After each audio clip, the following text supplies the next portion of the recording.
ፍቅርዬ ማለት ነው የኔ ንግስት ማለት ነው። እንዴት አባቷ ነው ደግሞ የሚያምርባት ነጠላው፣ ስነ ስርዓቱ። መጀመሪያም ስነ ስርዓት አላት በነገራችን ላይ ማለት ነው።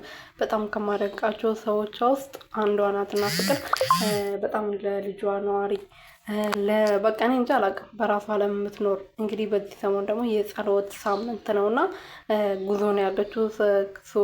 ሰሜነሽ ኪዳነ ምህረት ነው ያለችው ማለት ነው። እና ተናግራለች፣ ፖስት አድርጋለች። ቤተሰብ እንዳይጨነቅ ለምን ጠፋች ፍቅር ብሎ እንዳይጠይቁ እንግዲህ ልክ መቼ ነበረ? እሑድ ነው። እሑድ ፖስታ ነበረ እና እኔ ለ4 ቀን የለሁም እና የኔ ውድ ቤተሰቦች አትጨነቁ ብላ ነበረ። ይኸው እንደዚህ እንደምታዩባት የኔ ቡሽ ማለት ነው ቤተክርስቲያኗ ውስጥ ሆና እንግዲህ ጸሎት እያደረገች ነው። በዚህ ሰዓት ጸሎት ያስፈልጋል።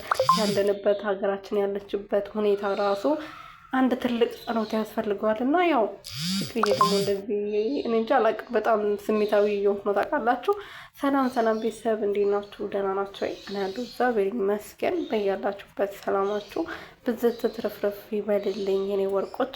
እንግዲህ ፍቅርዬ በዚህ ሳምንት እንግዲህ እስከ ሐሙስ ድረስ ሆሳዕና ነው፣ አርብ ደግሞ ስቅለት ነው እና እስከ አርብ ድረስ ወይም ደግሞ እስከ ሐሙስ ድረስ እንግዲህ ያው ቪዲዮ አይሰራም ብላለች። እንግዲህ ያው ፍቅርያውን ባሏን አሳልፋ ቪዲዮ ከለቀቀች ወይም ሰኞ ነው እና እስከዛ ድረስ እንግዲህ ያው እንደዚህ ደግሞ እኔ እንጃ አላውቅም፣ የሆነ ስሜት አለው ታውቃላችሁ።